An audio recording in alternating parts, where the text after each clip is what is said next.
মসজিদের ইমাম সাহেব নিছেন জানাজার নামাজ পড়ানোর জন্য, বিবেক খাড়ান। এই ইমাম সাহেব জানাজার নামাজের মধ্যে দাঁড়ায়া বাবারে সন্ধ্যা পর্যন্ত যদি আপনার বাবারে আপনার মাকে সামনে লইয়া জানাজার নামাজ পড়ান, আপনাদের কাছে আমার প্রশ্ন, 2 ঘন্টা 3 ঘন্টা নিয়ে যদি দাঁড়ায়া তাহে এক ফোঁটা চোখের পানি বাবা আসবে কি? জোরে বলা লাগবে, আসবে কি? আমার বাবার জানাজার মধ্যে অনেক মানুষ, ফিল্ডা ভর্তি, কিন্তু জানাজা কাটা পড়াইছে করে ইমাম সাহেব। ফিল্ড ভর্তির কি দাম? ও গো মুসলমান গো, শুনে রাখো যে আমার বাবার জানাজার মধ্যে কয়েকজন মানুষ জানাজা কাটা পড়াইছে করে নিজের ছেলে, হাজার হাজার গুন্দা নিজের ছেলে জানাজা পড়াইয়া দেওয়া। যদি ছেলে নাই বাটি যা মুড়ার মোড়াত্মীয়, ও মুসলমান, ইমাম সাহেব জানাজার নামাজ পড়ানোর জন্য দাঁড়ায় গেল। ইমাম সাহেব জানাজার নামাজ পড়াইবে, এক ফোঁটা চোখের পানি আসবে না। কিন্তু বন্ধু আমাকে আনছেন, আমিও জানাজা পড়াইব, এক ফোঁটা চোখের পানি আসবে না। কিন্তু মুসলমান গো, ও বাবা এমএ পাস ছেলে, তুমি জানাজার নামাজ পড়াইতে পারো, তুমি কোরআন শরীফটা পারো, তুমি জানাজার সামনে দাঁড়াও, তোমার বাবার জানাজা আপনি পড়াইয়া দেন। আপনি জানাজার নামাজের সামনে দাঁড়াইলেন, বাবারের সামনে লইয়া দাঁড়াইলেন। আপনি যখন বলবেন আল্লাহু আকবার, আল্লাহু আকবার বলে নেওয়াত বাঁধবেন, নেওয়াত বাঁধার সময় মুসলমান ভাইরা আমার, আপনি দাঁড়ায়া দাঁড়ায়া বাবা আপনার মনে পড়ে যাবে 3টা সাদা কাপড়ের ভিতরে আমার বাবা ঘুমাইতেছে, 5টা সাদা কাপড়ের ভিতরে আমার মা। কথাগুলি মনে পড়ে যাবে, দিল নরম হয়ে যাবে। দ্বিতীয় তাকবীর দিবেন বাবা, আপনি দুরূদ শরীফ পড়বেন, দ্বিতীয় তাকবীর দিবেন, আপনার মনে পড়ে যাবে গো এটা আমার বাবা, এই আদরের বাবা মানুষের ঘরে ঘরে কাজ করে করে আমার পরীক্ষার ফিস দিছিল। এইগুলি কথা মনে পড়ে যাবে, চোখ থেকে ডালিমের রসের মতন পানি পড়া আরম্ভ হয়ে যাবে। বাবা পানি পড়তে থাকবে, পড়তে থাকবে, পড়তে থাকবে। এইদিকে এইদিকে সালাম শেষ করবে, সালাম শেষ করার পরে আপনি দেখবেন, সালামটা শেষ হয়ে যাওয়ার পরে আপনি দেখবেন ওই সন্তানের গামছা দিয়ে চোখের পানি মুছবে। আমার আল্লাহ পাক রব্বুল আলামিন বলে, এরে বান্দা কান্দিস না, তোর বাবার মার জানাজার সময় আমি আল্লাহরে তুই ডাকাডাকি করছ, আমি আল্লাহ যে সবের থেকে বড়, তুই আমি আল্লাহকে ডাকাডাকি করার পর আবার তোর মা বাবার জন্য তুমি কেন কাঁদছো?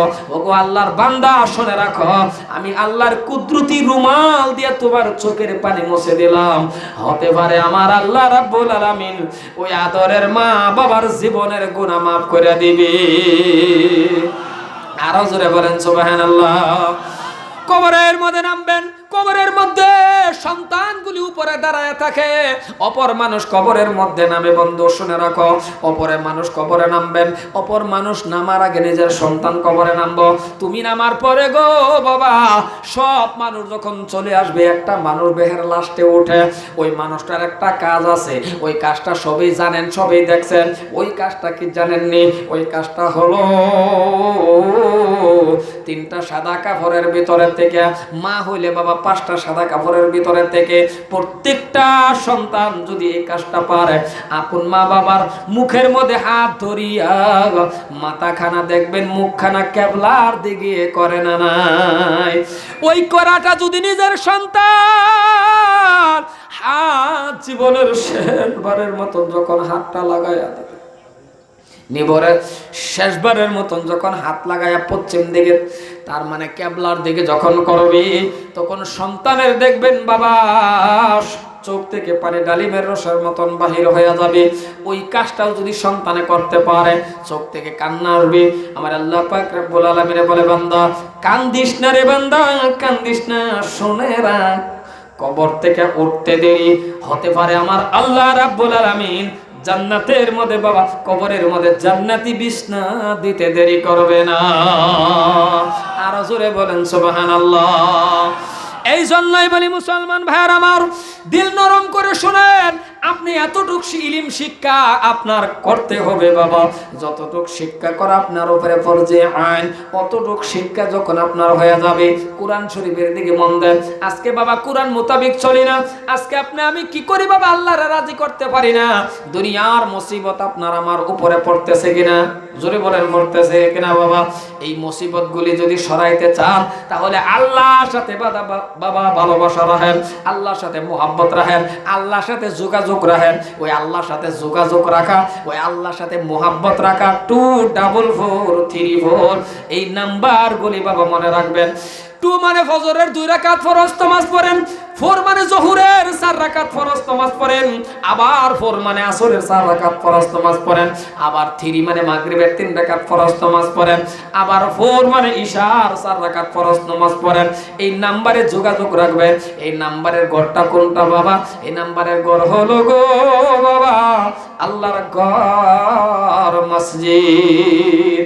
কারণ মসজিদ এমন একটা ঘর, শুনে রাখেন, আপনি যদি টাকা আছে দিবেন, না দিলে নাই। ওয়াদা করছেন আমার সাথে মোনাজাত করবেন, আমি আপনাদের নিয়ে মোনাজাত করে চলে যাব। আমি আগেই বলছি লম্বা আলোচনা করব না, কারণ 2 জন বক্তা ওয়াজ করার পর কমসে কম 9টায় যদি বসতে পারতাম 1-2 ঘন্টা সময় আলোচনা করতাম।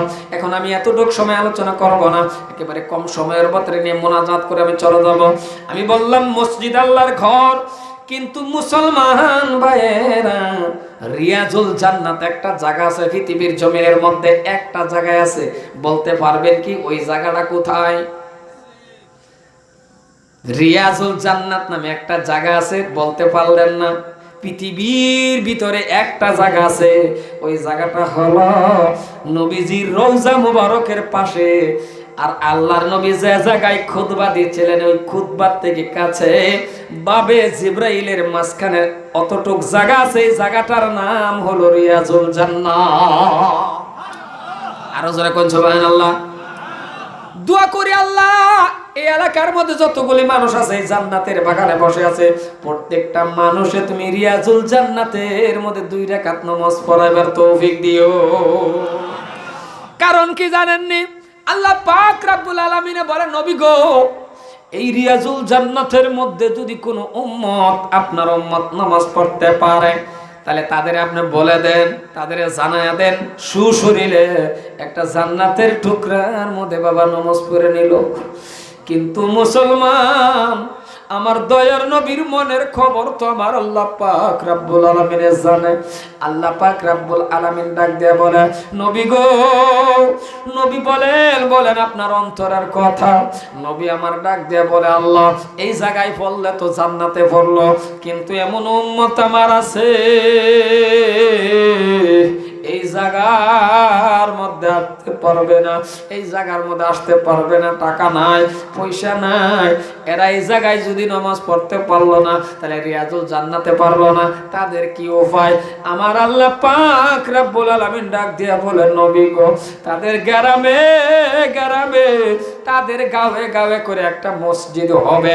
ওই মসজিদের মধ্যে যদি দৈনিক 5 বার আসা যাওয়া করতে পারে, তারাও সুশরীরে একটা জান্নাতের টুকরার মধ্যে নামাজ পড়ে নিল। ওই ঘরটাই হলো বাবা আল্লাহর ঘর। এই জন্যই নবী কি বলে? বিশ্ব নবী বলে, মান বানা লিল্লাহি মাসজিদান বানাল্লাহু লাহু বাইতান ফিল জান্নাত। জমিনের ভিতরে যারা নাকি মসজিদ বানায়া দেয়, তাদেরকে আমার আল্লাহ জান্নাতের মধ্যে বালাখানা বানায়া দেয়।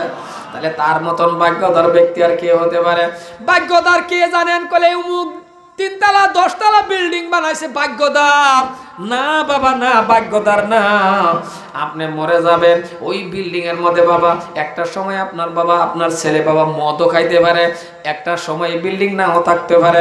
কিন্তু মুসলমান, আপনি কবরে চলে যাবেন, ইয়ার সব পাইতেই থাকবেন কিয়ামত। আর সেটাই হলো আল্লাহর ঘর মসজিদ বানায়া দেওয়ার জন্য যদি কোনো ব্যক্তি টাকা দেয়। আমি যদি বলি আপনার বাবা কবরে, আপনার মা কবরে, অথবা আপনার বাবা জীবিত, মধ্যে মুজাহিদ এমন ব্যক্তি আছেন কি এই মসজিদের